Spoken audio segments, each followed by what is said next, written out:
y'all's Joe Masterly. And Lulu. All right, well, Suicide Squad was a hell of a fun movie. Oh my God. Unexpected. Totally Talking about over the top. unexpected. It's totally just like breaks some expectations and all the tropes of typical superhero or supervillain movies. So much better than the first one. I can't even remember what the hell the first one is about. But this one, honestly, I don't even think I can remember what the hell this one was about. But I had a good time still either way. But I'm willing to bet Ryan here has found a lot of holes, and we're going to see what the latest pitch meeting is because, that's what they do in the pitch meeting. They find all the holes. Uh-huh. Oh, yeah? Oh, yeah. Oh, yeah. That's how I can't copy him the way he's really funny. Are you prepared to laugh? I'm prepared to be educated because in addition to laughing, true, I think he does a really good job of exposing Analyzing it. the silliness of scripts in Hollywood. Like even like movies that I thought like were just infallible, like perfect. Yeah, and then watch his reaction. I'm like, yeah, I guess it really wasn't that good to begin with.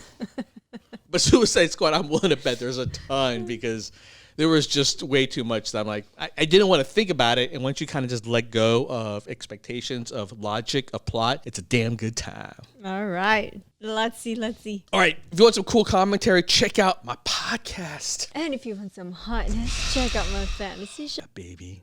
And away we go. So, you have a movie for me? Yes, sir, I do. So, you remember Suicide Squad from 2016? Oh, yeah, that movie that I hired people to kind of chop up, and then everybody blamed the director for how much they hated it? That's the one. So, I was thinking we make another one, but we add "the" to the title. Oh, that has a nice ring to it, actually. Right? Yeah. Suicide Squad, That's the. tight. No? Oh, you want to put it at the beginning? Yeah, that's good too. Great. So, is this like a sequel or a reboot or a soft reboot? Yes. Fantastic. Yeah, we're gonna take some of the characters from the first movie, played by the same actors. Oh, very fun, and some new ones too. Oh yeah, there's gonna be a bunch of new characters. There's gonna be one named Blackguard, and I thought we could get Pete Davidson to play him. People love Pete Davidson. That's gonna be a fun character. And his face is gonna explode almost immediately. Oh my god. I also thought we could get Nathan Fillion in here. Oh, now he's great. What's he gonna do? Die almost immediately? Okay, wow. Michael Rooker, he'd be great to play one of these guys. To do what? Die almost immediately. Okay, what is happening? Well, see, sir, there's gonna be a whole Suicide Squad team at the beginning of the movie that just kind of gets wiped out as a distraction. Okay, so like lesser known characters, and then you'll have more known characters in the movie too, like Captain Boomerang. Yeah, he's in the movie. So what's he gonna do? Die almost immediately. Oh my god, okay, does anyone not die immediately? Is the movie 5 minutes long? Well, we want to start the movie by sending the message that anyone can die at any time, right? Ah, that's just like in real life. Yeah, so anyway, out of that first team, there's Rick Flag and Harley Quinn that make it out alive. And what about on the main team? Who do we have on there? Well, there's this one guy, right? And he's like an amazing shooter, and he's like a reluctant leader, and his main motivation is his daughter. Yeah, Deadshot. I know Deadshot. He was in the last movie. Nope, this is a guy called Bloodsport. Oh, that...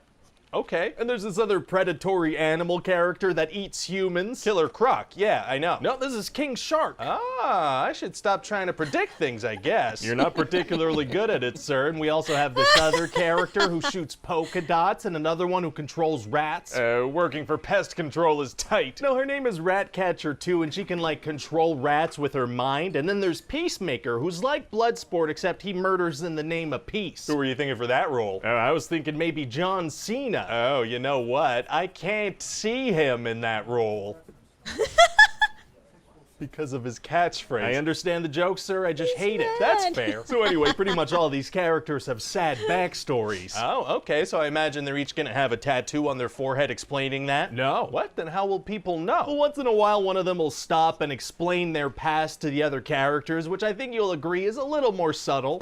I guess. And so, yeah, Amanda Waller implants bombs into all these people's necks, which is the whole premise of the thing. Sure. And so she sends them all to this island laboratory to destroy this experiment called Project Starfish. So what kind of stuff does the squad get up to on this island? Oh, well, first of all, they need to go save Rick Flag because it seems like he's been captured. Okay. So Peacemaker and Bloodsport, they have this kind of competition where they go through this camp and just kill people in horrific ways. Funny. Just extremely bloody and graphic. Oh, so we're like talking like an R rating here. Yeah, because this way we get to see some brains and spinal cords and say stuff like 69 and splooge. 69, that's the funny number. Yeah, it is. And the other stuff is gross. Yeah, it is. Very fun. So they eventually reach this tent that Rick Flag is in, and it turns out the camp was full of good guys. He wasn't even captured. Oh, whoops. Whoopsie. And so Rick Flag didn't hear any of the commotion? No, he didn't hear the people screaming or exploding or the guard tower collapsing right next to him. How did he not hear any of that? Well, he was in a tent. Oh, tents are known for being soundproof. Carry on. And so we're also going to meet up with Harley Quinn. And what's she up to? Well, see, since she's the most popular character, I figured she should get her own solo movie. Well, she already got her own movie. Yeah, well, she's going to get another one inside of this one. That makes sense. So she has this whole big side quest and even a love interest, and she ends up being captured by these military people, and she's being tortured for info. Oh, that's painful. It sure is, sir. But then she pretends to be unconscious, and so she strangles this guy with her legs when his back is turned. Well, thank God he took a break with his back turned while still within her reach, or that plan wouldn't have worked at all. Yeah, it worked out pretty great. So then she takes out a whole bunch of military guys with like crazy martial arts and stuff. Harley Quinn is better at hand-to-hand combat than a full squad of trained military people. Yes, no further That's the part questions. I like. I So didn't eventually buy. they get their I hands know on you this liked bad it, guy but called the Thinker, who's been I running the love Starfish it. experiment she's for not like known to 30 be a years. fighter like Okay. that. And so obviously that's going to lead into like the third act where they have a big situation to deal with. Oh, I see where you're going with this. So what color's the sky beam gonna be? Actually, I was kind of thinking maybe we don't do a sky beam.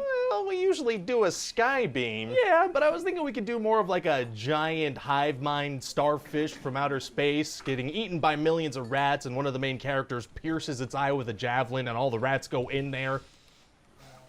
We usually do a sky beam, though. Yeah, I know. Okay. So anyway, it turns out that Amanda Waller told Peacemaker to get this hard drive that proves that the government's been funding the whole starfish thing. Oh. But Rick Flag doesn't think that's very nice, so they get in a fight and Peacemaker kills Rick Flag. Very rude. And then Ratcatcher 2 gets the hard drive, so Peacemaker wants to kill her. Yeah, it's gonna be hard for her to get out of that situation. Actually, it's gonna be super easy. Barely an inconvenience. Oh, really? Yes, because of an explosion, Bloodsport's gonna fall through multiple stories in a building and land in the exact spot he needs to be in to save the day without injury. Oh, that is convenient. It sure is, sir. Then we're gonna have a scene where King Shark falls from a building and gets shot point blank with a bunch of machine guns, but his skin's so tough it doesn't hurt him at all. Very cool. How'd they inject the bomb into his neck? Unclear. And so this explosion is also gonna set this giant hive mind starfish free. Uh-oh. And so this thing shoots out little starfish that attach to people's faces. And that's how it does its hive mind part two thing. I didn't exactly. get. So I guess did the good none guys of the need to Suicide keep their Squad members faces get covered for the whole fight. face No, huggered. they just do it like Well, once 'cause each, they and that were does the hiding trick. it. Oh, No, see? fantastic. Yeah, because see, we're gonna want to see their faces, so these little starfish just kind of stop going for them after a bit. Wow, okay, so this hive mind is kind of a big moral dilemma to tackle, huh? Like, do you kill these people that are innocent, but they're being mind controlled by an alien? Oh no, we're gonna have a little line explaining that they're corpses under the starfish, so they're already dead. Oh, okay, thank God. So we don't have a sky beam, but we do have a faceless, soulless army. Well, we gotta do some of the classics. Yeah, we do. So then Ratcatcher 2 summons millions of rats to attack this starfish. Seems like maybe she could have solved a lot of the movie's problems all on her own. Yeah, well, this is the climax of the movie, so this is really when they use the full extent of their powers. That's fair. And so yeah, then Harley Quinn pierces the eye of the giant starfish with a javelin, and that takes care of that. And so they hadn't fired bullets at the giant starfish eye? They did, but only the javelin does any damage. Well, okay then. And so then as Starro is dying, he's like, I was happy floating in space, looking at the stars. Hey, excuse me, did you just make me feel bad for a giant alien starfish with a single line? I did. Wow, wow, wow, wow, wow. And so yeah, that's about it. What do you think? Well, it sounds like a lot of fun, you know? I think it's gonna perform great at the box office. Me too, sir. So long as there's not some kind of seemingly unending worldwide event that causes hesitancy in people going to the theaters and also completely changes the way we release movies to streaming.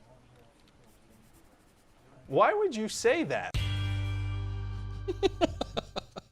Oh, God. Yeah, so the movie bombed, apparently. Did not do well at all. Oh. I know. I felt really bad because, like, this was the one movie that I felt like could have brought people back, a redemption arc for James Right. Gunn. It was a worthwhile movie. It absolutely has to be seen in the theater, but yeah, with, you know, now on streaming on the same day and people hesitant to go to the theaters now, it did not do well. Maybe we're the only ones stupid enough to even go to a theater at this point. We're just not scared. Well, I'm getting kind of scared now. I mean, the Delta variant is pretty bad. Great movie. You know what? I have to say, he didn't actually raise a lot of problems with the plot. Like, there weren't necessarily plot holes. Yeah, it's more of inconceivability of some of this, like, the characters. concept to begin with. Yeah. But it was well done. So, hey, He's kudos. always good. Kudos. I'm surprised.